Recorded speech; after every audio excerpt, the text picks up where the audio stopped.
what I've been really kind of harping and proposing is that the whole ecosystem of how play to earn works currently in these utility tokens, it's pretty much dead. Boom, boom, boom, boom, boom, boom. What's up, everybody? You're listening to the Hustle and Flowchart podcast with your boys, Mount Wolf and Joe Fier. Check it. Hey, welcome back to the Hustle and Flowchart podcast. Today, we are talking all about play-to-earn gaming with probably the biggest influencer in the play-to-earn gaming space right now. His name is Brycent, and he has a massive following on Twitter, Twitch, and YouTube, playing and talking about the current play-to-earn gaming space. And today we're going to talk to him about, well, where the space is at, where the space is heading, the biggest problems with the play-to-earn gaming space. We're going to talk about some of the games that he's excited about, some of the games that he's playing right now. It's going to be a wide-ranging conversation all about play-to-earn gaming. So if you're new to play-to-earn gaming and you're looking to invest in it or to play some games to earn for yourself, this is the episode to listen to. Before we get into it, I want to remind you that Joe and I are putting together a little mini course online all about how to grow attention to whatever you're doing online, whether you're trying to grow a personal brand, try to grow a business, whatever you're trying to get eyeballs on or earballs on or whatever you're trying to drive attention to, we've got the course for you. It's completely free and you can find out more over at attention.tips. That's attention.tips, and we'll break down all of the strategies we've been using lately to gain more attention for some of these gaming companies and the various businesses that we're working with. So check that out once again over at attention.tips. All right, let's go ahead and jump right in with Brycent. All right, my man. We're live, Brycent. It's great to have you on the show here, man. And yeah, we've been watching you for a long time, our whole group over here at Hard Fork, and a lot of our buddies, Crypto Lander, shout out to him for making this happen. Yeah, man, Brycent. So I don't know where we start. You're everywhere, man. You're all over doing the Twitch thing, the YouTube thing, the Twitter Space thing. I'm seeing the Twitter Spaces almost daily now. It's how often are you doing those Twitter Spaces? So initially it was like a couple of times, and now we're doing it like 3 times a week. Sometimes I'll pop on at night and host a random Twitter Space because like there'll be some random news that happens in like the Web3 space, and I'm like, all right, let's see if we can get some spicy topics going. But yeah, I'm kind of wearing myself a little thin with the content, but it's such early days. I feel like you have to double down on it. Yeah, man. Well, you were mentioning you're like just trying to stay busy, but I mean, it was probably a joke. I'm sure you're just moving all the time, huh? Yeah, it's a lot of fun because like I'm handling 2 sides of things. So at one point I'm doing like content related stuff and working on some really cool integrations on that end. And then the next step, I'm like running and managing this whole Loot Squad guild and that entire ecosystem because, you know, we're venture funded and you know, we're looking to really build into something great. So it's like I have like kind of 2 sides to what my day looks like, but it's incredibly chaotic. I have a trip planned to Boston this coming week and still haven't booked my flight. And my mom is literally like yelling at me day in and day out. So yeah, I'm a little bit behind the 8 ball. Don't forget the family, man. But yeah, it's easy to get swept up in this space, like you said. But let's take it back a little bit because I know a lot of folks, including ourselves, we know a little bit about the backstory, but it'd be really interesting because a lot of stuff has happened, in the course of a year or so for you, I think it is. So take us back because I know you did some startups and things before Web3, I think, showed up on your radar. Yeah, right? Totally. So, you know, before I jumped into the Web3 space, which happened in April of last year, previously before that, I was a software engineer and had worked on, you know, a ton of different startups and ideas. I remember when I was in like college, I tried starting like a t-shirt company because I really liked Johnny Cupcakes and what his whole t-shirt brand was. And of course, like it failed, but like it was the experience of trying these different things that really cultivated a higher level of understanding that ultimately I knew I wanted to be an entrepreneur. And my other idea before jumping into Web3 was we were building an AI-based platform for connecting recent college graduates to like career opportunities that align with things beyond the resume. So we would take like their interpersonal skills, their personality, their work preferences, and like put it in this AI generator, and it would come out and connect them with certain companies. But it wasn't an incredibly profitable venture, and it was pretty boring to a lot of VCs. So we didn't even raise any money. We couldn't even get into a single accelerator. And it got to the point where like April of last year, I just decided to take a break. So I took a break, was listening to a podcast about a game called Axie Infinity. And Andrew Steinwald was talking about virtual land and the metaverse and all these things. And I was like, I don't really know what the hell this is, but he said it was similar to Pokemon. So I was like, okay, I'm just going to dive in. And I go home and realize I have no clue how to set up wallets and all of these weird things. And there's like 8 steps to the onboarding process. So I pretty much quit it for like 2 days, then go back to it and eventually just go through the, painful onboarding process of getting started. And it ended up being like the best decision from a career standpoint, because I jump in and I don't really know what I'm doing. So I buy these high priced assets and I'm getting destroyed in the arena. So I go on Twitch and I'm like, how do I find somebody that's playing this game so I can learn how to play it? And it's like 7 p.m. on the East Coast, and I'm looking and I'm like, wow, no one is streaming this game. It must be dead. Most people would think that. But I was like, wait, no one is streaming this game. I could potentially become that guy who's like the big streamer, the big content creator. And I just doubled down on it. And I started streaming and playing it, and things took off incredibly rapidly. And I went from, not having any viewers to becoming the face of like NFT gaming on Twitch. Axie Infinity as a category had like 47 people following it before I jumped into Twitch. And now like my own brand, I have like 50K followers on Twitch alone. And the category now has 250,000 people following it. So it definitely ballooned. And that's kind of how I got my start into Web3. But I realized, like, being an entrepreneur, you start to find other entry points and ways that you can solve pain points in these ecosystems. And one of those was like these scholar models in these games. I realized, oh, wow, like a lot of these are, one, not really that sustainable. And two, these business models for guilds aren't that defensible. So I was like, okay, with my brand, if we create something that just goes away and delineates from the norm and creates an ecosystem that can't be easily replicated, we could raise money, create a venture funded business, and eventually launch something that, does just like actually distribute true value. So we went the whole route of creating Loot Squad, which is an NFT gaming guild, but we don't focus on like asset lending. And, I don't know how your audiences knows about the whole scholar model. So I'll kind of take a step back. For those who don't know, you can buy these NFTs in video games, and in developing nations, people can play with those NFTs and earn, 3 to 5 times the average income playing with them. So most of these models involve lending out NFT assets to gamers in developing nations. And then the guilds take a smaller percentage cut of what is earned in these games. And that's how they make profit or revenue. This is great because from a philanthropic standpoint, you're helping people around the world. But the problem is the people who come in and invest in these ecosystems often become exit liquidity for the guilds, because you have all these players who are farming these in-game, assets and these tokens, but no one's bringing money into the ecosystems. And that's an issue that we predicted back last January. So our goal was, how do we create a sustainable guild model that focuses on building scalable technology? And we're very close to launching something. I can't really say too much about it yet, but we went full tech route and we created something that we believe will be incredibly sustainable. But the idea behind all of this was, my goal was, how do I just add value to these different Web3 gaming ecosystems? And I figured later on I would make, the value back in one way, shape, or form. So people see me playing these games and things, and they thinking, oh man, this is all he does. That's just like the front facing aspect of like what we built. But the true value is in the tech and the back end stuff that people haven't seen yet. And that's what I'm excited to share with the world in the future. But NFT gaming, I think, has a very long way to go. And we're in the early stages. Yeah, we're so early, man. And right now I feel like everybody has ideas, and now's the time for ideas, and throw them out there. And, you might not get funded or it might not actually work out, but at least throw it out there. There's gaps, and like, we're all just trying to figure this thing out. And yeah, the guild model, I know it was funny because we were having conversations, Matt and I were, with our hard fork team too. And he was bringing up similar concerns, and with the play to earn model, just with the economics of it all behind there, and how guilds relate to that, and how it's just very interesting how much power a guild could have. I've used Brycent a lot to prove my points. You have. Like, I'll make a comment and then I'll be like, look what Brycent just said. And I'll send them a video clip of what you just said. But it's but it's interesting, man. I think this is a good time to rework the guild model. We're actually chatting with Peter Ng from Blockchain Space later today.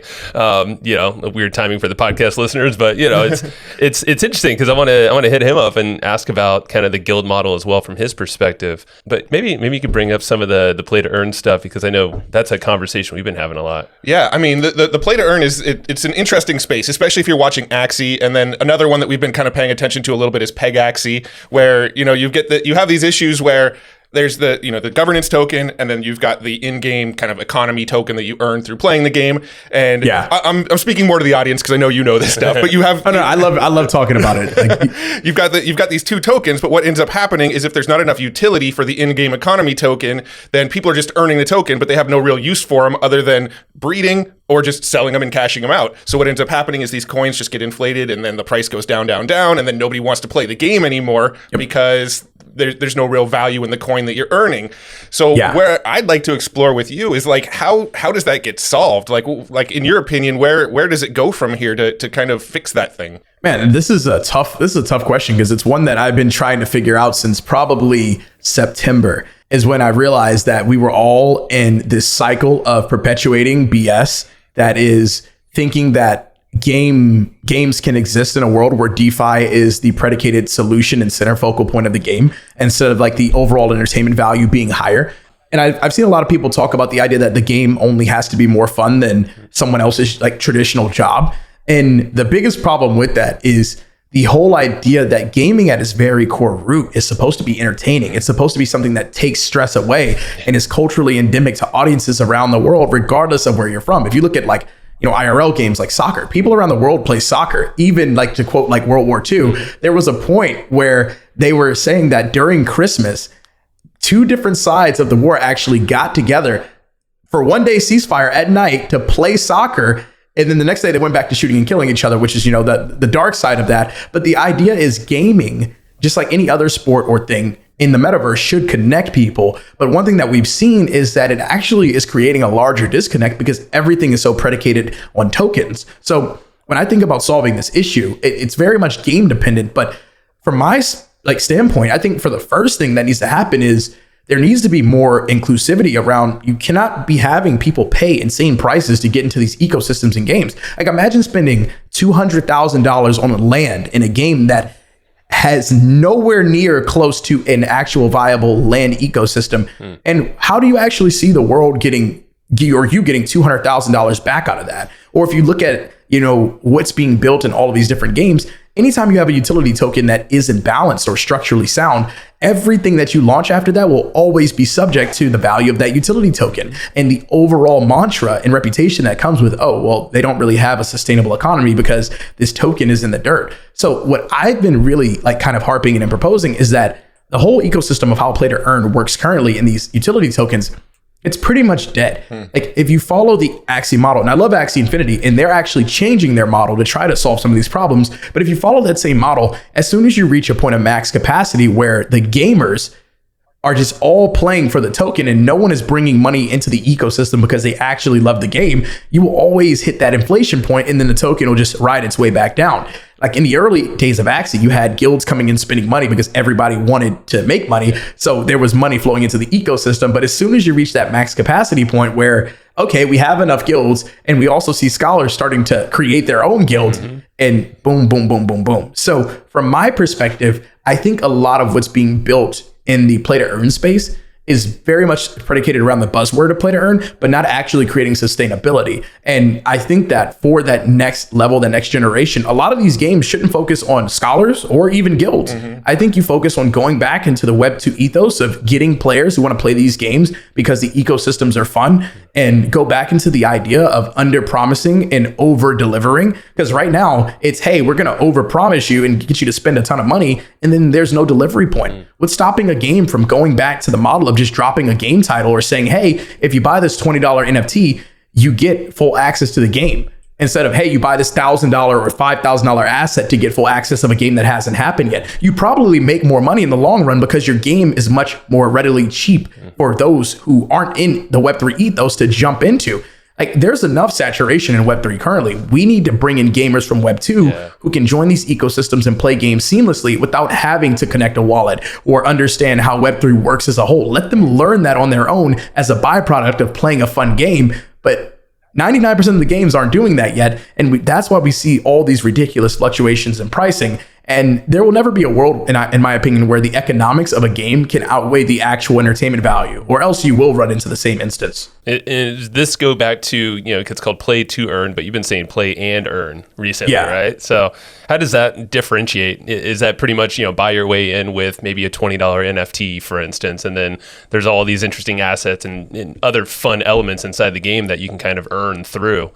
So how would you describe the play and earn model? That play to earn model is the initial idea that earning is a required byproduct of playing the game. Like in Axie Infinity, if you play and you win any games, you automatically earn. Whereas in play and earn ecosystems. Earning is just a side effect of entering these ecosystems, enjoying them, and getting very good at them to actually earn, high level NFT skins, or maybe you get rewarded with a token. And I think that we see these ecosystems already in traditional games. Like, for example, if you look at, like a Counter-Strike Global Offensive, they had models that didn't involve token economies, but every single one of the skins in the game had its own individual generative ID that's separated from the other one. So even though you had like 5 skins in the game that looked exactly the same, they were pretty much NFTs before NFTs had their time. You just didn't have true control over it. So I think the play and earn model is just creating a world where expectations are level set to understand that earning isn't an actual requirement of the game.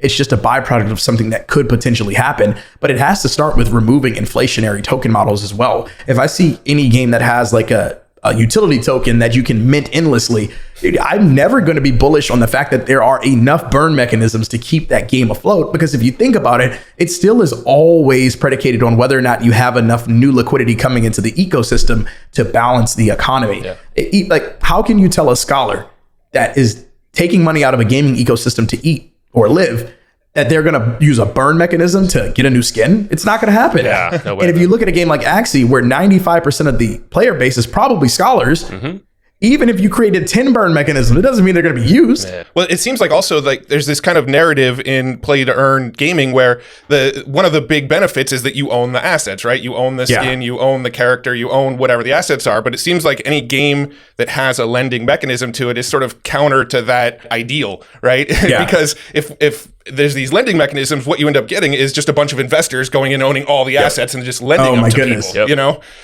Oh man, you're really trying to make it spicy now. Yeah, if you think about it, it's no different than a Web2 record label owning the rights to someone's song by lending them money to go out and create more music.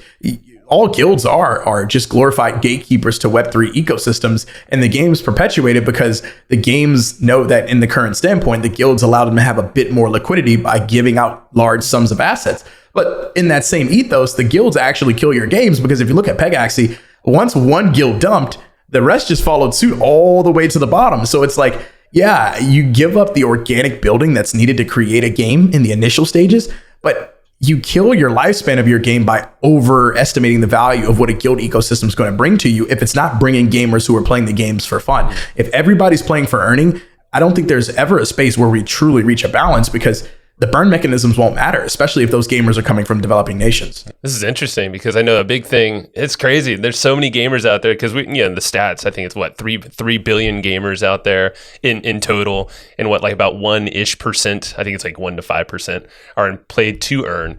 And it just seems like like there's so much friction. Yeah, I think like you mentioned, like setting up the wallets and all this stuff, but then even just owning, investing money into an asset, and let alone maybe 3 assets, to get started. It's just interesting. It's like if we just kind of take a step back and maybe there's one thing you got to buy, one NFT that's maybe kind of simple to own or at least onboard into, because it seems like if that onboarding process is kind of solved or smoothed out a little bit, I mean, we're going to see monstrous growth and a lot of adoption, maybe different ideals come into the space.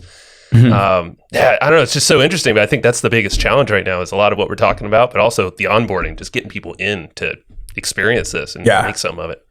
And then think about it from like a guild perspective. I got on a call with a VC the other day, and they were asking me about like where play to earn and guilds are and like investing. And like he pretty much was asking me for investment advice on another, like I think guild that's coming out and raising around. And I pretty much told him, I said, if you put all of the major guilds side by side, which one is defensible against the other currently? I was like, you can't name one that can't do something that the other guilds can't do. They all do the same thing. Right. And I was like, if that's the case and these ecosystems are all relying on the games, I can't sit here and tell you to invest in any of the guilds that you just showed me. I was like, what you should probably do is just keep your money for your Web3 ecosystem and wait until there's like a platform-based technology that makes a lot of sense, that scales some level of a guild infrastructure right now, because there isn't one currently, but you see tons of guilds that are raising money. And I'm like, dude, I don't think guilds are the play right now. And this is coming from someone who raised money with a guild. And I think that the play is force guilds to actually create things that contribute to Web3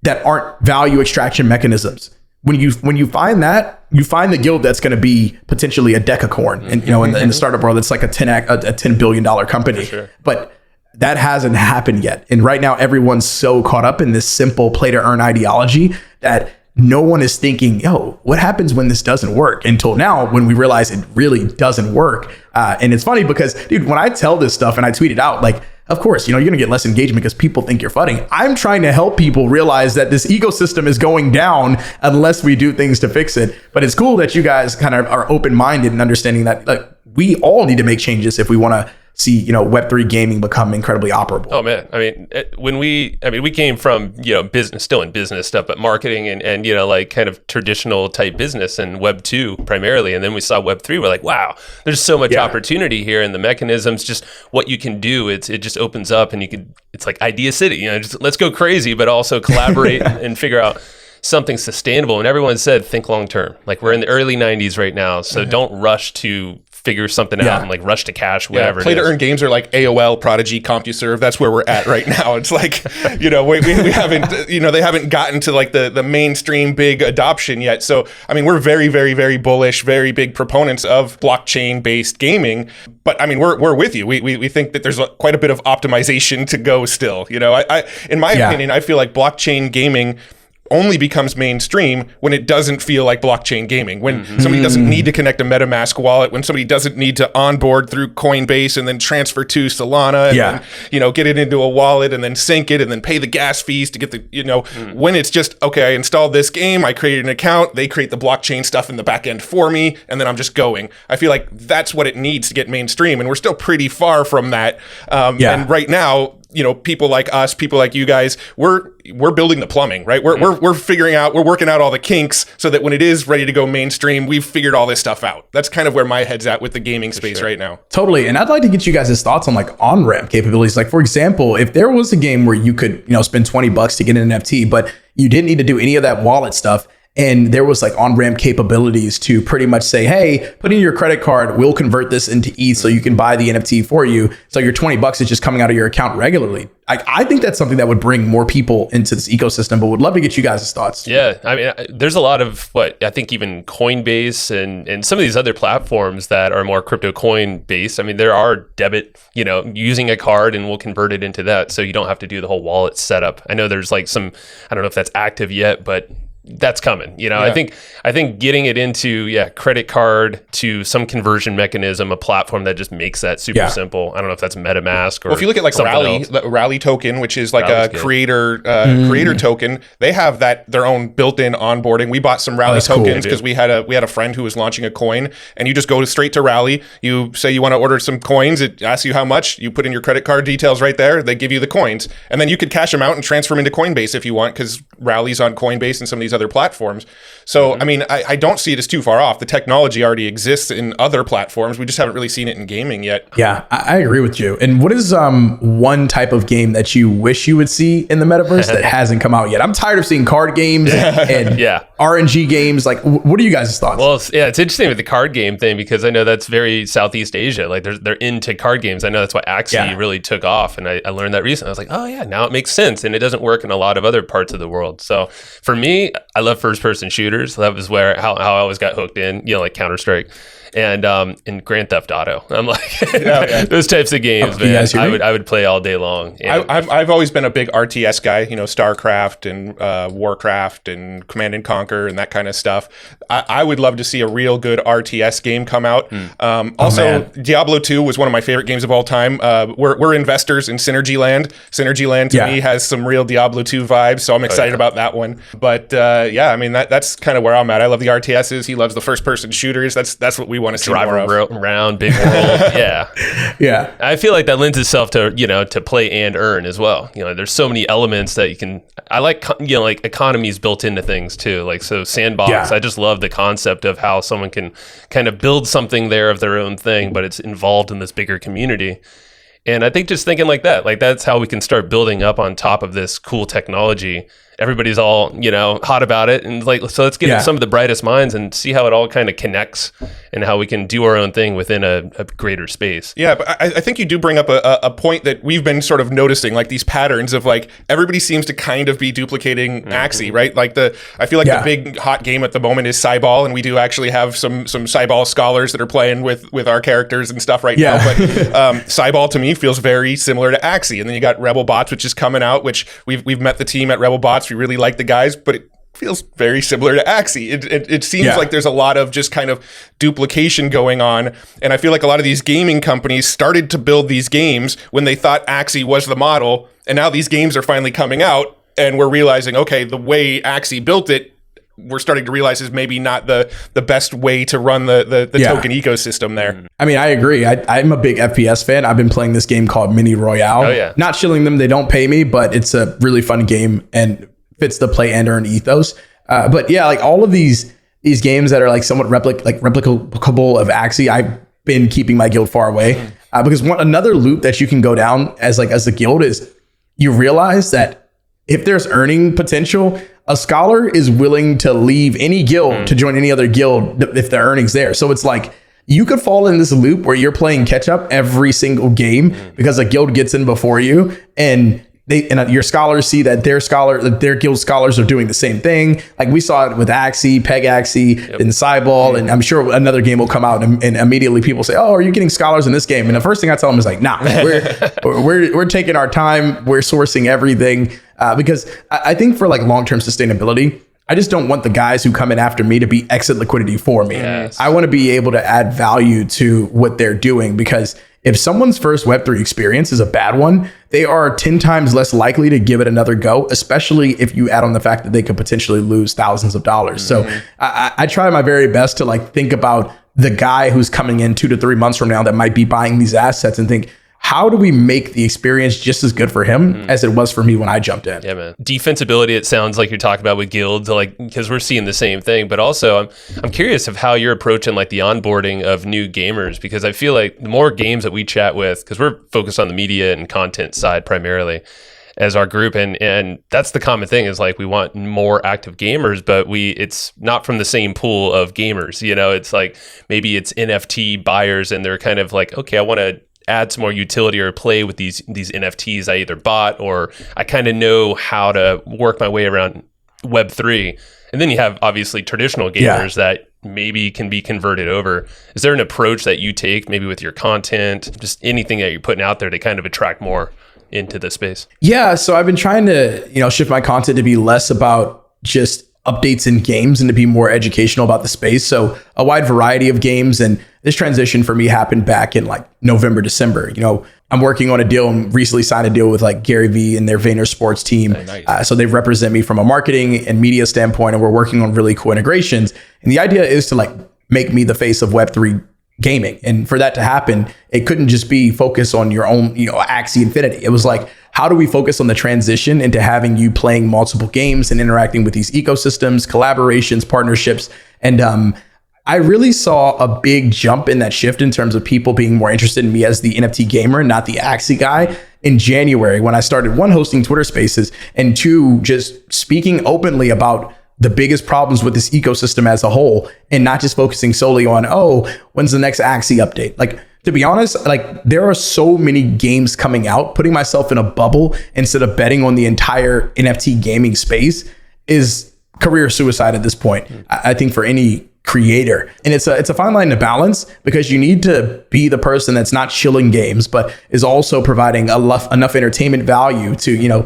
be able to sustain an audience. Yeah. So it's a fine one to ride, but the biggest thing I've seen is just providing more educational content on Web3 as a whole, and also focusing on the news that's coming out. Like, for example, Bored Ape Yacht Club doing their land sale and eventually launching a game. Like, that's very much at the forefront of my mind in terms of how do I position myself to provide people information on that in a non-biased way. And, I own a Mutant Ape, so it's not, it can only be so non-biased, but ultimately, I think just focusing on the space as a whole and less on individual games is how you dominate the space in your direct genre. And that's what, I put my time and energy to. And for the most part, it's been great. Like, people see what I've been doing. They love my transparency. And it's funny because every time I'm like fudding guilds, or just, I don't even consider it fudding, I consider it just being honest about guilds, people are like, oh crap, this guy owns a venture funded guild. If he's saying this, he's probably not trying to like lie about it, because he's in a sense fudding his own bags. Imagine being the guy with play to earn assets in games and also saying, these games don't fucking work. Excuse my language. I don't know if we can. You're good. I didn't mean to do that. But Be you, man. It's all good. I love it. I love your transparency. So it's fun. Yeah, well, I think that's what comes out. I see it on Twitter, and obviously all your videos and stuff, and it's transparency. And I think, if you go wide, especially it helps. You have some momentum already, but going wide, there's just so many people interested in this space. And like we talked about, 3 billion gamers. I mean, like, let's be honest, there's a market there, So if you go wide and then you're leveraging someone like Gary Vee with his marketing capability, I mean, he's obviously a smart dude, so he sees something in you too. Man, how about when it comes to content? Like, what are the channels you're primarily on? Because we have kind of a lot of creators listening to us too, and marketers. So I know you got your start mainly on Twitch, and you're all over YouTube and Twitter. Anything else, or are those kind of the primaries? So definitely, I think Twitter's the hub of everything. So anytime I'm doing content somewhere else, it starts on Twitter in terms of that's where I'm building it out. And Twitter I use as like the command center because you can send people to your other platforms, and that's where most Web3 conversations happen, through Twitter. And then I'm also a firm believer that the people doing Twitter Spaces now will be able to hit like future algorithms and get promoted through the Twitter ecosystem. So very bullish on Twitter. Twitch is probably my second biggest in terms of I spend 4 streams a week on Twitch. But Twitter and Twitch are my main focus. I've recently started dabbling in Instagram and TikTok. It takes a lot more to build over there because you got to like have your content in a much more kind of presentable way. But I think my favorite 3 are Twitter, Twitch, and YouTube. I think that YouTube has a lot of value as well. But it's just, you got to just stay consistent. Like regardless of platform, it's more so about the consistency. But I definitely think Web3 conversations live on Twitter more than anywhere else. I'm curious how you got your initial traction. So you started on Twitch, right? And obviously you were kind of one of the first people playing some of the play to earn games on Twitch. How did you initially get some attention over to your Twitch stream? I realized very early on that there weren't any scholars leveraging any of these platforms. Like most of them were just basically on Facebook. And the next thing of that was realizing that scholars actually have value. Most people didn't realize they had value. So I was one of the first people that focused on how do you create educational content that helps them along their Web3 journey to turn them from just scholars into actual Web3 contributors and participants. So my early days were just honestly me finding loopholes in the system. Like I realized if you go into the Axie Infinity Scholarship channel, for months, all people used to do was post links to their actual resume so they can get scholarships. So I was like, I created the system called Watch to Earn to help me vet scholars, because I got tired of looking at Google documents that were at scholar forms for applications. And I realized that you could use proof of time as a way to see who actually is involved and dedicated to your community. So we started using Twitch as a way to vet scholars, and we would give them channel points. And if they had a certain amount of channel points, you could redeem them for actual scholarships. And initially it worked out incredibly well. And like the big caveats that come with it were like, I grew incredibly faster than I thought I would ever grow. But people in the community started using it as a way to just spam viewership and wouldn't actually give out the scholarships. And there was like a lot of issues that came and stemmed from it because people weren't actually like leveraging it for pure intentions. Yeah. So what ended up happening was it was a very good early growth mechanism, but the community, anytime you're building traction, people are going to just want to follow the kind of the void that you've set or follow their path. And it got to the point where they pretty much like exhausted it. So I ended up breaking away from that. But at that point, I already knew I wanted to make a transition and leveraging this whole educational side or aspect. So it's been easy for me to transition into a space where not only do I have like a good scholar number of people that follow me, but also people who are non-scholars who are Web3 participants from places like Europe and the United States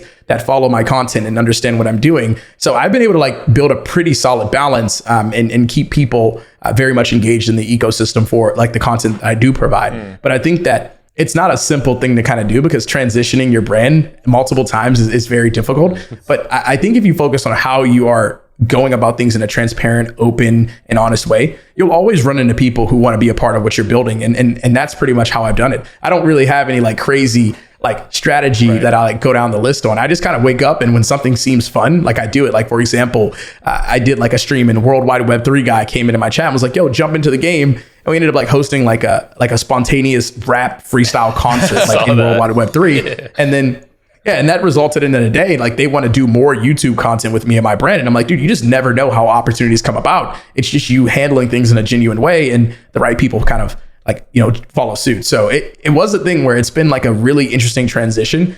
But I think ultimately the people who are in Web3 for the right reasons, they find ways to cultivate and build cool and innovative audiences regardless of like where they started. Like later on, I want to dive deeper into, the art scene and eventually start getting into the cultivation of art and collecting and eventually hosting my own art shows. And I know like one day I'll figure out how that integration will happen. But until then, I'm just building and finding ways to put the puzzle pieces in the right space. Yeah. One thing that I really love about Web3, and Joe and I, we've been doing Web3 stuff since 2017-ish, blockchain gaming only since last year.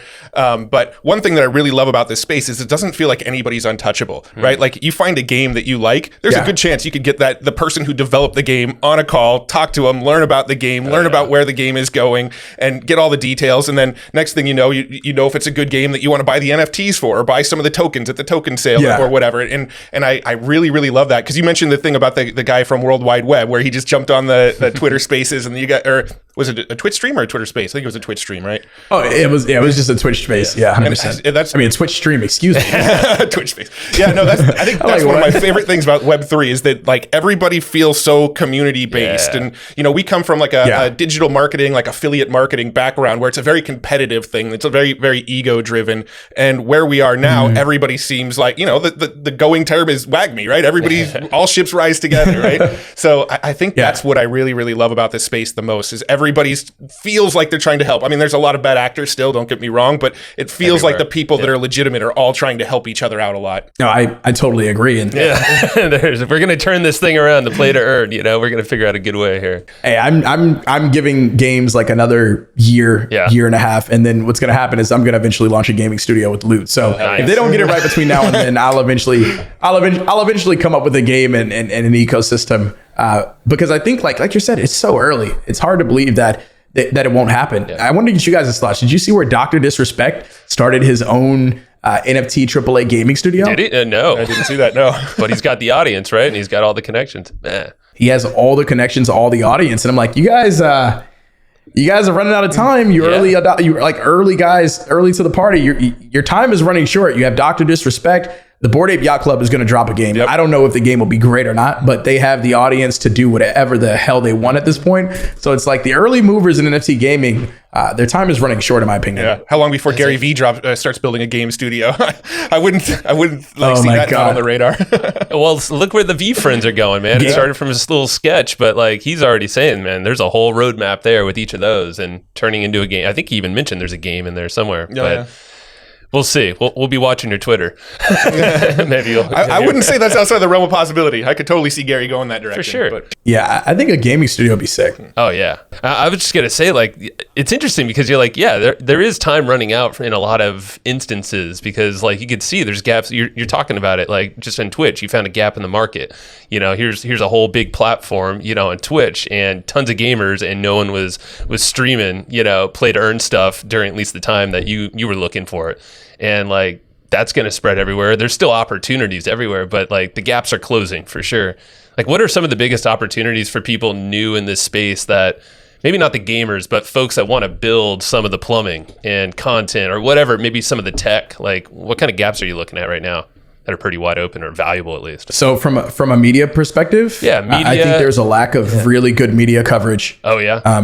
I'd love to see someone create a decentralized media firm that just focuses on putting out the facts, no shilling, just putting out the facts and getting it out there. I know there's like Decrypt, which does pretty well, but there is a big gap in overall media coverage in Web3. And I think someone will eventually get that right. I see the guys over at Farouk over at Rug Radio does a pretty good job in the podcasting front, but I think there's going to be someone who comes in who can even do it a little bit better and make it a little bit more inclusive. I think like another step is just overall technology and community building and how people leverage Discord. If you think about where Discord is, there's 140 million monthly active users. And for the most part, most people aren't getting the most out of their Discord audiences in Discord. So I think those who build, platforms or products or create ecosystems on Discord, I think there's a lot of, potential revenue there. I also think like for anybody looking to grow in Web3, you should be focused on how you can learn the most about Discord and just become someone's Discord community manager. I've seen so many instances where Discord community managers or Twitter Space co-hosts, like if you look at O'Shiny shows, I mean, I watched Herb grow from like a very small follower account to like, I think almost 20 or 30K now, just hosting with those Shiny and being a part of that ecosystem. And then also, get paid pretty well. So it's like, there's so many ways that you can contribute. You just got to find those little pockets. I think Discord's one of them. I think Twitter Space is one of them. I think overall content and continuing to double down on just one area and becoming like, a key figure. Dude, I had no clue what any of this wallet, crypto, DeFi stuff was this time last year.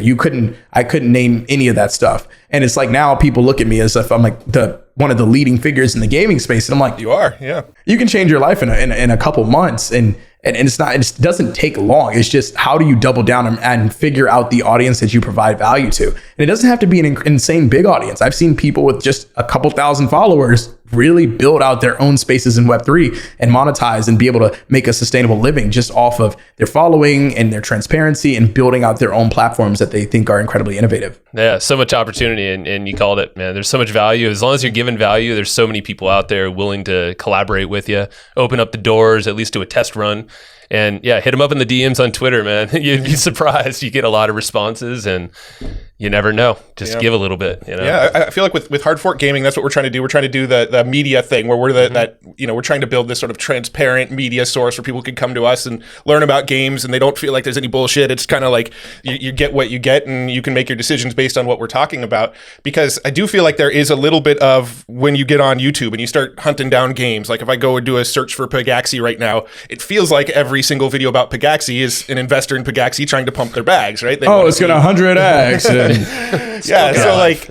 That's kind of the industry right now. And I feel like that kind of needs to be cleaned up a little bit. There needs to be a little bit more honesty, a little bit more transparency from a lot of the people creating content. Because a lot of the content is very motivated by what the creator is going to get out of it as opposed to truth, Yeah. No, I mean, I totally agree. I tell games every time they reach out about it. I'm like, dude, you can't pay me to make a YouTube video like for you. Like that's not something I do. I won't take payments for YouTube videos. I was like, if you want to, talk about how we can help you with like the tech that we're building and things like that, and how that can help you scale community, like that's a conversation I'll take. But I like not having a platform where people are paying me to do things, because then you stay away from the whole, is this person shilling? And it's so early. It's like, all it takes is one bad project and you've ruined your reputation in a space that is less than like 2-3 years old. So for me, it's like, I want to just keep myself as open and honest and transparent, even all the way down to when, I sell certain assets or do things. I try to stay very open and honest with it. Yeah. I tuned into a Twitter space that you were on a couple weeks ago, and like that's how I knew you were the real deal, was because you were in that Twitter space talking about all the problems with guilds, and people are in this Twitter space going, Brycent, don't you run a guild? Like, why are you, so that's how, that's how I knew, all right, this dude's legit. This guy's out to help the greater good of the Web3 gaming community. Yeah. So yeah, I mean, appreciate that about you. For sure. No, much love. Appreciate it. Yeah, man. Well, I know at the end of your videos, and I don't know if we have any other rabbit holes you want to go down here. I mean, there's one question we like to ask everybody we bring on the show lately, and that's, you already mentioned Mini Royale. Are there any other games that excite you that are kind of like in the works that maybe aren't out yet that are on your radar? Yeah. So Mini Royale, one, I play the game. I have personal assets in it. Crypto Unicorns, I think is going to be incredible. My guild owns assets in Crypto Unicorns, so we're probably going to be farming some of it out, but it reminds me of like a combination of like Farmville. And I think that there's a lot of an incredible crossover appeal because the branding are these cute, cuddly little unicorns. So like, I think about the games that are going to potentially bring in Web 2 based folks. And I think that's one of them. Those are probably the top 2 games on my list right now. And then I've been playing, recently the worldwide Web3 ecosystem. And I don't even know how much of a game it truly is, but it's low-key just a fun metaverse to be a part of. So those are probably 3 that are like high on my list right now. Anything outside of that, I'm just kind of on the fray. Like my team really likes this game called Big Town Chef. So like we've been chatting with them, but we haven't made any purchases or anything. But there are some really cool and interesting ecosystems. And, shout out to the Play Blancos guys. I don't think they get enough love because they don't have a token out there. But dude, I played their game and it was a really, really fun game. Reminded me of like Fall Guys. And it was a pretty cool ecosystem to just get started. You don't really need a wallet or anything. So I think there are some good things going out there. And all of those are games that I can credibly stand behind and say, I trust that I'm putting my reputation on the line, and there's going to be something decent that comes from them. World Wide Web 3 was fun. I mean, we played it when they were doing the sort of whitelist giveaway on it, and that thing was that was a blast. It's just like nostalgia, right? It's like it feels like you're playing like an old NES game, but then there's like Rick and Morty references and the Matrix references, and it's fun. I love that game. And also, Meta Ops we just saw recently. So first person shooter, that might be one to peek at for yourself. It's got some cool graphics, man. So I was like, ooh, first person shooter, I'm in. So I've yet to play it though, but we just got the NFTs. You got me for that. I'm definitely going to have to give it a look. I'm a big FPS guy. Yeah, bro. Well, hey man, what's that last line you always say? Was it be the impossible? Oh yeah, become the impossible. Become the impossible. It used to be chase the impossible, and then I realized that you never stop chasing if you're chasing something. So I think that as we grow, we become closer to whatever our perfect or most perfect self is, like every day, even if we never reach it. So that's why I use the term become the impossible, because you never reach your full optimal nature, but you could probably get incredibly close. I love it, man. Well, cool. Well, dude, it's a pleasure to have you on here, and I can't wait to see what the next year is going to look like, and maybe we'll do a round 2 or something, and do like, where's Brycent at these days, and where's the state? So where should people go learn more about you? If you want to shout out your YouTube channel and anywhere people should go learn more about Brycent. You can learn more about me on Twitter. It's just twitter.com/Brycent_. But before you check me out, make sure that you check out the Hustle and Flow podcast, Hustle and Flow chart, actually, because you guys are doing dope shit. And I appreciate you bringing me on. So don't check me out. Check out Hustle and Flow chart. And if you're new, make sure you watch all of the podcasts all the way through. Yes, I'm shilling. Yeah, man. Appreciate it. Check out Brycent too. We'll link you all up. Everyone can find you. Man, it's been a pleasure. We'll do it again and keep doing your thing, man. I can't see where it goes. Totally, man. Thanks, guys. It's fun. Awesome. I hope you enjoyed that conversation with Brycent. I know we did, and we learned a ton about the space. I hope you learned a ton more about the space and kind of got a feel for some of the pros and cons of the current play to earn space. There's a lot going on and a lot to understand, but once you understand it, it gets really, really exciting. So we're really, really going deep down this rabbit hole, and there's going to be a lot more episodes about play to earn gaming. So stay tuned to future episodes to get much more where that came from. Also, one final reminder, check out attention.tips. Joe and I are putting together a little mini course. It's a 10-day course where over 10 days, you're going to learn different strategies to grow more awareness and attention to whatever you're doing. Whether you're trying to grow a personal brand, a business, a cause, anything like that, we're going to show you how to drive attention to it. We're doing a lot of it in the gaming space now, helping drive attention to various games. And we've done it over the years in various other spaces. We thought we'd put together a comprehensive course of some of our favorite tactics to grow attention. Most of them are sort of growth hacky, outside the box kind of tactics, and we're compiling it all in one place. You can get access to that 100% for free over at attention.tips. All right, so go check that out, and thanks once again for tuning in. If you enjoyed this episode, we'd love it if you share it around. We appreciate you. See you in the next one.